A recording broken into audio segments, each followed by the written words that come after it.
I used to think that Europeans only learned about the Mongols when their horses reached the gates of Vienna, but no, history actually started much earlier, and it began with a trap, a deadly trap set out on the vast grasslands by the Kalka River, where 80,000 Russ's warriors and their alliance were nearly wiped out in a single battle. So who set this trap, and why did the warriors who would one day terrify all of Europe become the first to fall? Hello everyone, I'm back. Let's uncover the answer to that mystery in today's episode. I've been following the trail of one of the most unusual expeditions in Mongol history, and I have to admit I didn't expect to get pulled in this deep. It all began in the year 1220 while Genghis Khan was attacking the Khwarezmian Empire head-on from the east. He quietly ordered his two most trusted generals, Subutai and Jebe, to take a different route. Their mission sounded simple enough: hunt down Shah Mohammed II, the man who had killed a Mongol trade caravan and even executed Genghis Khan's envoys. But Mohammed II kept running. He fled across the rugged mountains of Central Asia and vanished like mist, dissolving into stone. Here's the surprising part. Instead of turning back, Subutai and Jebe pressed on. They moved through Iran, Azerbaijan, and even Georgia and the Caucasus Mountains. It almost felt like a military survey on a continental scale. Then the first big challenge hit. Winter in the Caucasus is no joke. Blizzards, freezing winds, and narrow, twisting mountain paths that seemed designed to break even the toughest warriors. Many Mongols died along the way, but they made it through. And what waited for them on the other side was even worse. A massive alliance of over 50,000 troops made up of Lezgins, Alans, Volga Bulgars, and most notably the Kipchaks, fierce nomadic fighters who already knew the Mongols well. Facing such overwhelming numbers, I honestly thought they'd retreat. But no, Subutai had a different plan. Smart and strategic as always, he reached out to the Kipchaks in secret and bought them off. That very night, the Kipchaks withdrew, abandoning their allies. Subutai was waiting. The Mongols struck fast and hard, crushing what was left of the coalition forces. And just when the Kipchaks thought they were safe, Subutai turned back around. The Mongols stormed their camp, stole all their livestock, burned the city of Astrakhan to the ground, and left the entire region in flames. From that very moment, the door to Eastern Europe was practically wide open. Across the vast open plains of what is now southern Russia and Ukraine, the Mongol army split into two directions. Jebe moved straight toward the Dnieper River, while Subutai swung down into the Crimean Peninsula. At first, it seemed like just another invasion, but at the port city of Soldaya, what they gained turned out to be more valuable than gold: information.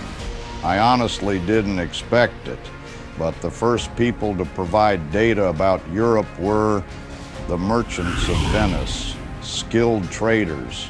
They had traveled across nearly every kingdom in Europe.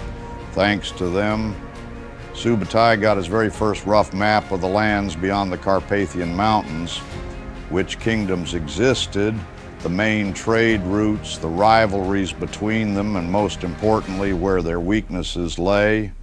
At the same time, a few Kipchaks managed to escape the slaughter and fled north.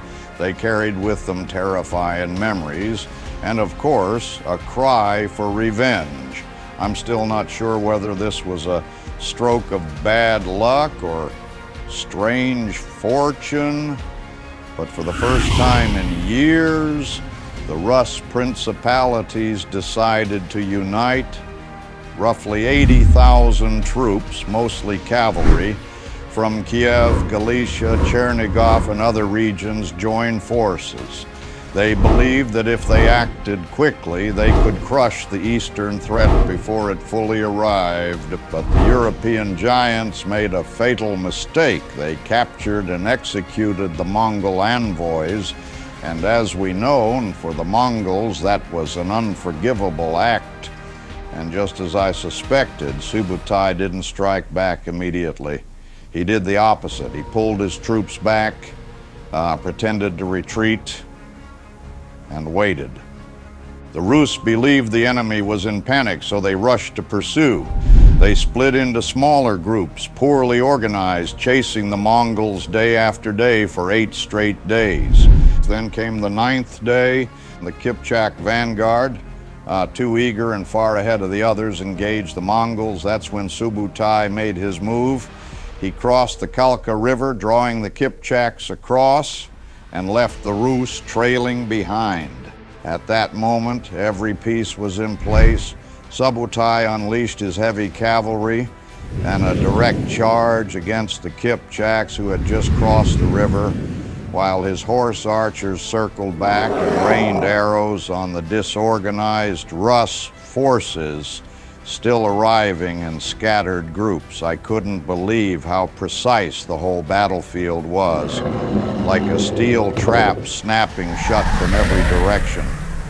Those not killed instantly were pushed into a deadly corridor where fire arrows and smoke bombs caused panic. People trampled over each other in chaos, especially near the riverbank, where there was no way out. Only one man tried to maintain order, Mstislav of Kiev. He gathered 10,000 surviving troops, formed a defensive ring using baggage wagons on higher ground, and held out for 3 days. I still don't know whether to call it heroic or desperate, because once they ran out of water and food, they were forced to surrender.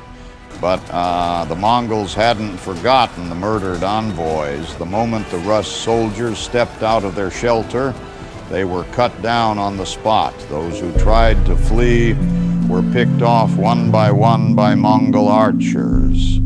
Only 1 in 10 men survived. And what happened to Mstislav and the Rus nobles, it sent chills down my spine when I read it.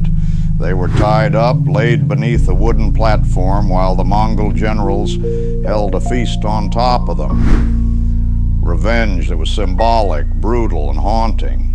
After that victory, Subutai didn't stop. On his way back, he crushed more Kipchak and Volga-Bulgar groups, then circled around the Caspian Sea to return to Central Asia.